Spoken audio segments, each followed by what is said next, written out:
आजकल भी आज़ादी के बाद भी देखें तो सनातन को ब्लेम करने का, गिराने का बड़ा वो है,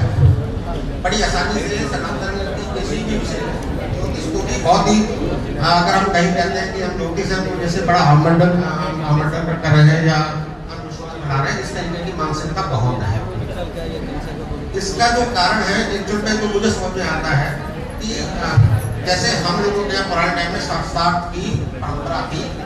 हम लोग प्रश्न पूछा करते थे। अंग्रेजों ने हमारी शिक्षा पद्धति को इस तरीके से डेवलप कर दिया कि उनको चूंकि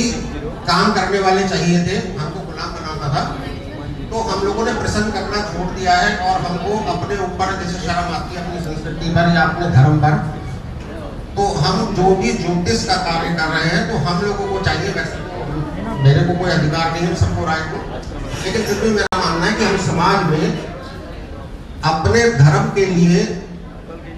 खुलकर बोले, जोर से बोले और लोगों को समझाकर बोले। जैसे 90 के दशक के शुरू में जब मैं युवा हो रहा था तो एक रेडियो पर विविध भारती प्रोग्राम आता था, उसमें एक ऐड आता था कि बिल्ली रास्ता काट जाती है तो ये एक अंधविश्वास है, इसको कृपया करके ना माने, रेडियो पर ऐड आता था। लेकिन हम में से शायद किसी ने सोचा कि बिल्ली रास्ता काट जाती है तो बुरा होता है, ये किसी ने कहा तो क्यों कहा। अगर हम और इन्हीं चीजों से हमारे धर्म को नीचा दिखाया जाता है कि आपके धर्म में इस तरीके से अंधविश्वास फैलाए जाते हैं। तो अगर हम इस चीज को सोचें, ये बात हमने अपने बुजुर्गों से सुनी और उन्होंने शायद अपने बुजुर्गों से सुनी होगी, तो ये बात अभी तो कही नहीं गई, ये बात 100, 200, 300 साल पहले कही गई थी।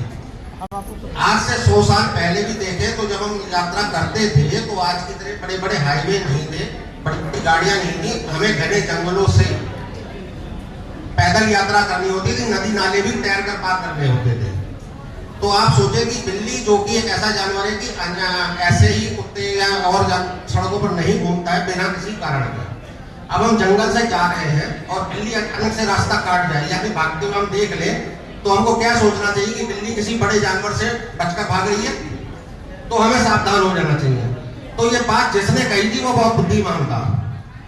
लेकिन वो बात आज हमको अंधविश्वास लगती है। इसीलिए हमारे हर ज्योतिष शास्त्र में एक चीज लिखी हुई है कि कोई भी नियम देश काल और परिस्थिति के अनुसार होना चाहिए। अगर कोई भी हमारे धर्म के बारे में या इसी प्रकार किसी और भी टॉपिक में अंधविश्वास होने का करता है तो हमको, जैसे मैंने ये बताया कि बिल्ली रास्ता काट जाती है, किसी बुद्धिमान आदमी ने कहा होगा, वो आदमी बेवकूफ नहीं था, लेकिन आज वो हमको बात गलत लगती है। ऐसे ही हो सकता है कि जो चीज आज हम मान रहे हैं हो सकता है 100 साल बाद हमारे बच्चे हमको अंधविश्वासी कहें, क्योंकि इसके ज्योतिष में देश काल और परिस्थिति पर विशेष किया जाता है कि हर नियम हर देश में, हर काल में और हर स्थिति में एक समान नहीं होता। तो बस मेरा यही विषय था कि जब भी चूंकि मैं देखता हूँ अक्सर टीवी पर भी आप देखिए, ग्रहण लगता है तो 4 ज्योतिषी बैठते हैं तो 2 वैज्ञानिक बैठ जाते हैं, वो नीचा दिखाते हैं अरे आप लोग तो अंधविश्वास फैलाते हैं। जबकि हमारे यहाँ एक गली, कल किसी ने कहा भी था कि एक पेड़ के नीचे बैठा ज्योतिषी भी बता देता है पंचांग देख के कि 100 साल बाद कब ग्रहण पड़ेगा। तो हमको अपने धर्म पर, अपनी संस्कृति पे गर्व होना चाहिए, और अगर कोई अंधविश्वास या कोई ऐसी बात फैली हुई है तो हम लोगों का ये फर्ज बनता है कि हम उसका निराकरण करें, क्योंकि हम एक ज्योतिष जो कि दैविक विद्या है उसके विद्यार्थी हैं, तो हमको आम लोगों को ये सब समझाना चाहिए ताकि हम लोग अपने धर्म पर गर्व कर सकें। धन्यवाद।